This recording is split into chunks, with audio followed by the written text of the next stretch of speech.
एक साथ 10 रोटी बनाने वाली बहू। मुझे तो आम की चटनी की खुशबू आ रही है। अब तो और रुका नहीं जा रहा। कितनी देर से आकर डाइनिंग टेबल पर बैठे हैं, अब पता नहीं कब आएगी रोटी।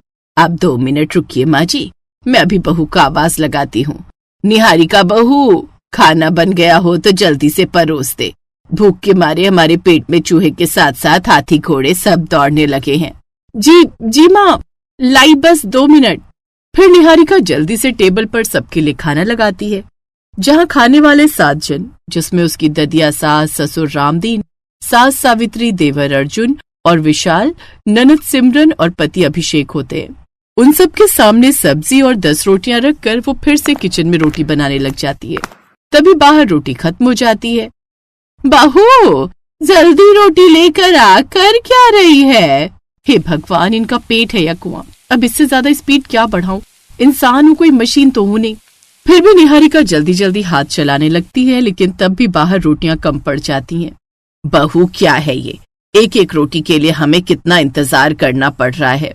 माँ जी, आप देख तो रही हैं मैं कितनी जल्दी कर रही हूँ, लेकिन फिर भी इतने बड़े परिवार में रोटियां कम पड़ जा रही हैं। ऐसा करती हूँ, मैं कल से ढेर सारी रोटियां इकट्ठी बना लिया करूंगी, तब आपको इंतजार नहीं करना पड़ेगा। नहीं बहू, हम ठंडी रोटी नहीं खाएंगे। रोटी तो गरम गरम ही खाने में अच्छी लगती है।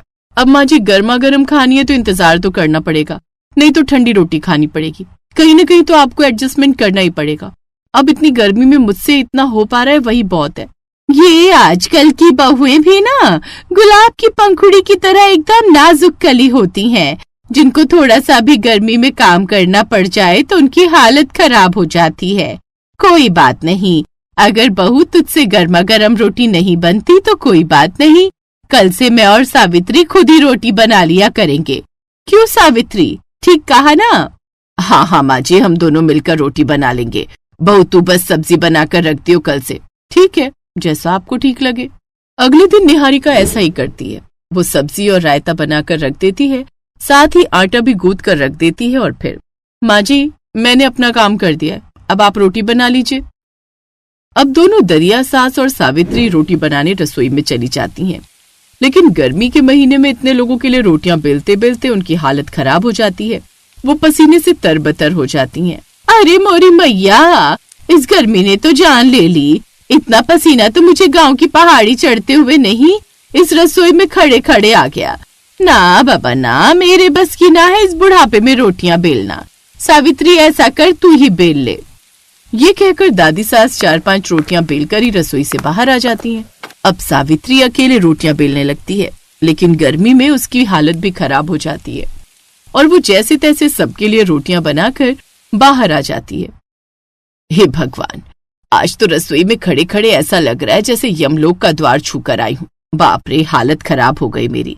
बहू, ऐसा कर, कल से तू ही रोटियां बना लिया कर, हमसे तो नहीं बनेंगी ये रोटियां। एक ही दिन में अकल ठिकाने आ गई इनकी। अगले दिन से निहारिका सब्जी बनाने के बाद एक साथ ही सारी रोटियां बनाकर रख लेती, जिसका नतीजा ये होता कि अब सबको ठंडी रोटियां खानी पड़ती। लेकिन अब कुछ न कुछ एडजस्टमेंट तो करना ही था। फिर भी बहू, जो बात गर्मा गर्म रोटी में है ना, वो इन ठंडी रोटियों में नहीं। ओफो, माँ जी तो गर्म रोटियां बनाने के पीछे हाथ धोकर ही पड़ गई हैं। ऐसे कुछ दिन बीत जाते हैं। फिर एक रोज, निहारिका बहू, आज शाम को विमला के यहाँ कीर्तन है, उसके बाद सबका खाना भी वहीं है, तो तुम भी तैयार हो जाना। बार बार फोन करके बोल रही थी विमला कि अपनी बहू को भी लेकर आना। अच्छे से जानती हूँ विमला आंटी को, कंजूस है एक नंबर की। किसी हलवाई को बिठाया नहीं होगा, इसलिए मुझे खाना बनाने के लिए बुलाया होगा। अपने ससुराल की रसोई में तपो ही, गर्मी में ऊपर से फंक्शन में जाकर भी यही हाल होगा। यही सोचकर निहारिका उस फंक्शन में चली तो जाती है, जहाँ कीर्तन होने के बाद विमला की बहू सोनिया सबसे कहती है, अब आप सब यहाँ बैठ जाइए, मैं सबके लिए खाना ले आती हूँ। सोनिया, मैं भी आऊँ क्या किचन में? वैसे सच कहूँ तो कीर्तन में गाते गाते ना मैं थोड़ा थक गई हूँ, लेकिन फिर भी तू कहे तो आऊँ रसोई में। अरे नहीं, उसकी कोई जरूरत नहीं है। मटर पनीर, दाल मखनी और खीर बनकर तैयार है। अब तो बस रोटियां बेलनी है, तो वो मैं झटपट बना लूंगी। पक्का ना? हाँ, डोंट वरी, हो जाएगा। सोनिया सबको एक साथ खाने बिठा देती है, जिसके बाद वो गर्मा गर्म रोटी सबको परोसती जाती है। इतनी जल्दी जल्दी उसकी रोटियों की स्पीड देखकर सावित्री कहती है, वाह वाह, विमला की बहू तो बड़ी फास्ट फॉरवर्ड है। देख तो अकेले कितनी जल्दी जल्दी सब लोगों को गर्मा गर्म रोटी परोस कर दे रही है। और ऐसा कोई भी नहीं है जिसके पास रोटी ना हो। सबकी थाली में गर्मा गर्म रोटी परोसती जा रही है। बात तो सही है, आखिर वो ऐसा कैसे कर रही है? मेरी तो घर के लोगों के लिए रोटी बनाकर हालत खराब हो जाती है। एक बार चलकर देखूं तो वो ये कमाल कर कैसे रही है। निहारिका रसोई में जाती है तो सोनिया की तरकीब देखकर तो हैरान ही रह जाती है। उसने एक आटे का बड़ा सा पेड़ा लिया, जिसे प्लेटफॉर्म पर फैला लिया और लंबे आकार में बना लिया। जिसके बाद एक छोटी कटोरी को उसने 10 जगह से लोई में डिवाइड कर लिया और फिर थोड़ा सूखा आटा लगाकर उन सभी 10 लोइयों को एक साथ बेल दिया, जिससे एक साथ 10 रोटियां बेलकर तैयार हो जाती हैं। और फिर बड़े से तवे पर उन सबको उसने सेक लिया। ये तो क्या कर रही है सोनिया? ये कैसी ट्रिक है? मैडम, ये तरीका है चटपट रोटियां बनाने का। वाह यार, तू तो बड़ी स्मार्ट निकली। अरे यही तो मेरी ट्रिक है, इससे एक साथ 10 रोटियां कुछ सेकंड्स में बन जाती हैं। ये तो बड़ी जुगाड़ू ट्रिक है। अब मैं भी कल से यही ट्रिक अप्लाई करूंगी। अगले दिन से वो भी वही ट्रिक अपनाती है। जैसे ही सब डाइनिंग टेबल पर एक साथ खाना खाने बैठते हैं। ये क्या बहू, आज तो तूने रोटियां बनाई ही नहीं। माँ जी, आज से आपको गर्मा गर्म रोटियां मिलेंगी, वो भी सिर्फ चंद सेकंड्स में। क्यों, कोई जादू की छड़ी लग गई क्या तेरे हाथ? बस ऐसे ही समझ लो। निहारिका जल्दी से रसोई में जाती है और सोनिया की तरह ही आटे की बड़ी सी लोई बनाकर तैयार कर लेती है। फिर उसी तरकीब से उसने भी रोटियां बेलकर तैयार कर ली। ये आपकी, आपकी, आपकी और ये आपकी। वाह बहू, तू तो एक साथ 10 रोटियां बनाने वाली बहू बन गई। लेकिन जैसे ही वो रोटियां खाने लगे तो वो आधी कच्ची और आधी पक्की थी। पोता बहू, ये तू हमें कच्चा आटा क्यों खिला रही है? घर में गैस खत्म हो गई है क्या? हाँ बहू, ये रोटियां तो ठीक से पकी भी नहीं। अब माँ जी, आपको गर्म रोटी भी चाहिए, कच्ची भी है, पूरी तरह पकी हुई भी चाहिए। अब कहीं ना कहीं तो कॉम्प्रोमाइज करना ही पड़ेगा ना। इसलिए अब गर्मा गर्म रोटी चाहिए तो ऐसे ही मिलेगी। अब निहारिका के लिए तो रोटियां बनाना काफी आसान हो गया था, लेकिन अब घर वालों के लिए वो रोटियां खाना किसी आफत से कम नहीं था।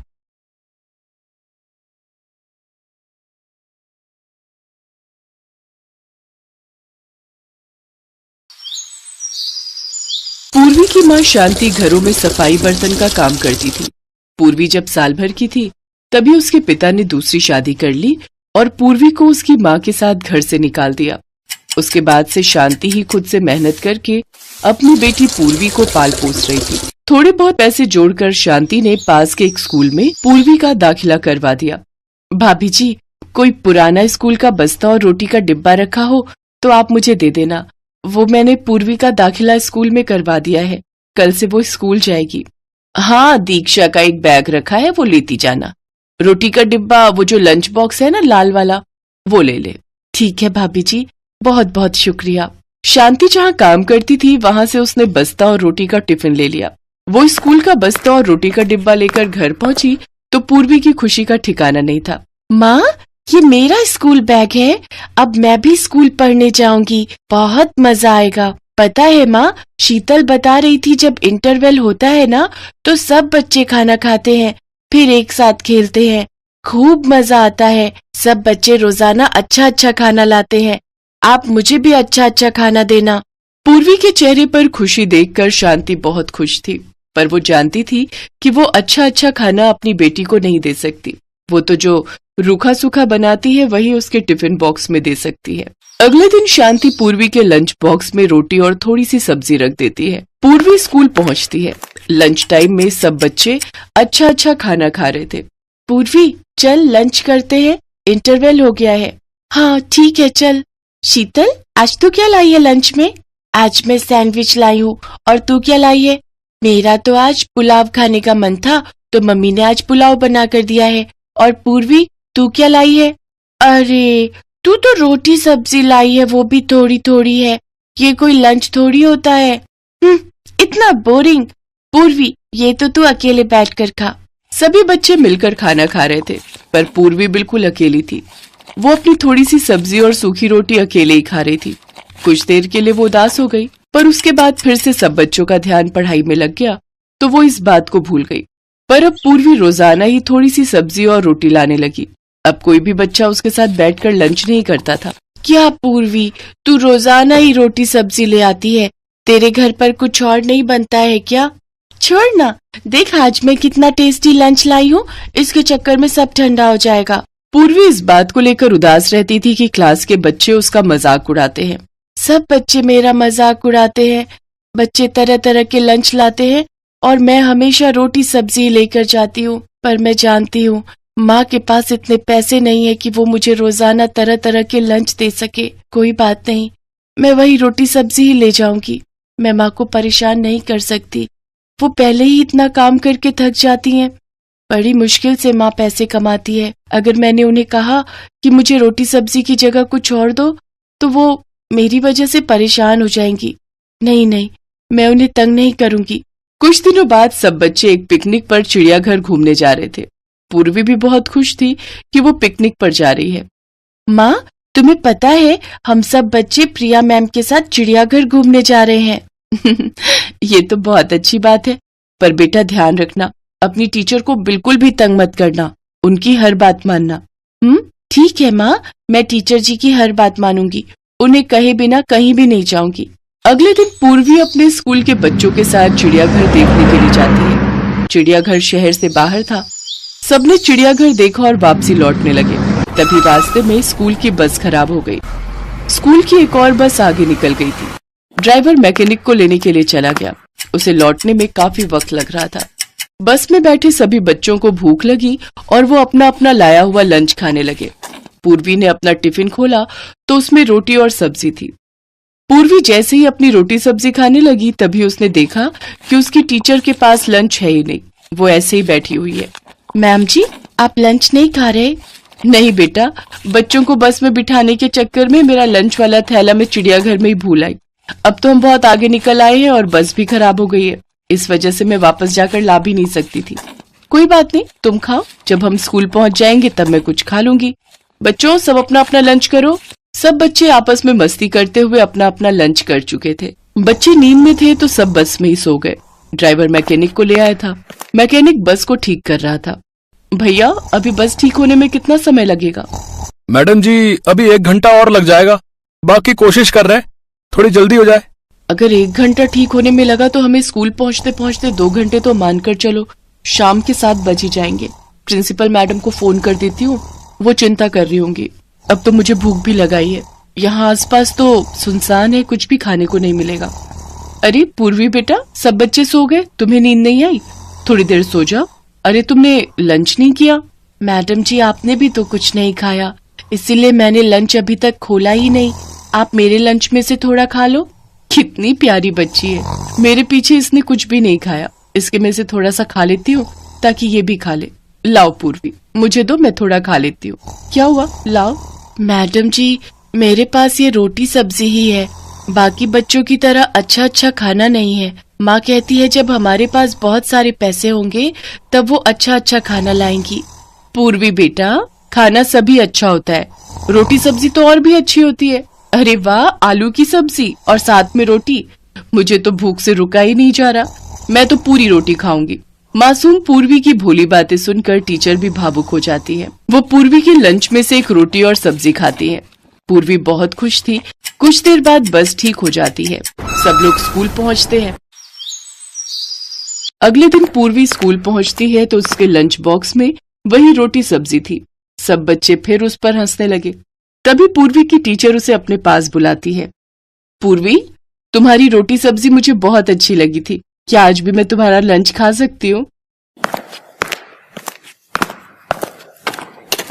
जी मैम, ये लीजिए। अरे, अगर तुमने मुझे ये टिफिन दे दिया तो फिर तुम क्या खाओगी? कोई बात नहीं मैम जी, मैं घर जाकर खा लूंगी। ऐसे कैसे? एक काम करो, आज तुम मेरा लंच खा लो, ठीक है? मैम पूर्वी को अपना लंच दे रही है।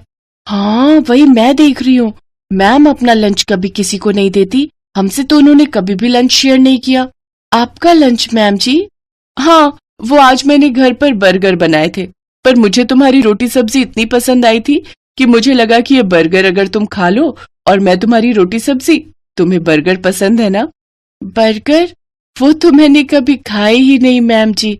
थैंक यू मैम जी। पूर्वी की टीचर प्रिया जानती थी कि पूर्वी एक गरीब बच्ची है। वो जानती थी कि पूर्वी की माँ के पास इतने पैसे नहीं हैं कि वो पूर्वी को तरह तरह के व्यंजन बनाकर और खरीद कर खिला सके। इसीलिए प्रिया बहाने से पूर्वी के लिए बर्गर लाई थी ताकि पूर्वी के चेहरे पर एक नया लंच देखकर खुशी आ सके। और यही हुआ। जब पूर्वी ने टिफिन खोला तो उसमें 2 बहुत ही टेस्टी बर्गर पैक किए हुए थे। पूर्वी को बर्गर खाते हुए जो खुशी मिल रही थी, उस खुशी को देखकर टीचर प्रिया की आंखें भी थोड़ी नम हो गईं। इसके बाद कभी कभी बहाने से टीचर प्रिया पूर्वी के लिए तरह तरह के खाने पीने की चीजें लाती रहती थी। एक छोटी सी प्यारी मासूम बच्ची का दिल कितना बड़ा है, ये बात प्रिया को उस दिन बस में समझ आ गई थी। इसीलिए एक टीचर होने के नाते उसने अपनी तरफ से पूरी कोशिश की कि वो भी पूर्वी के चेहरे पर खुशी ला सके। यही कोशिश कामयाब रही और पूर्वी के चेहरे पर खुशी आ गई।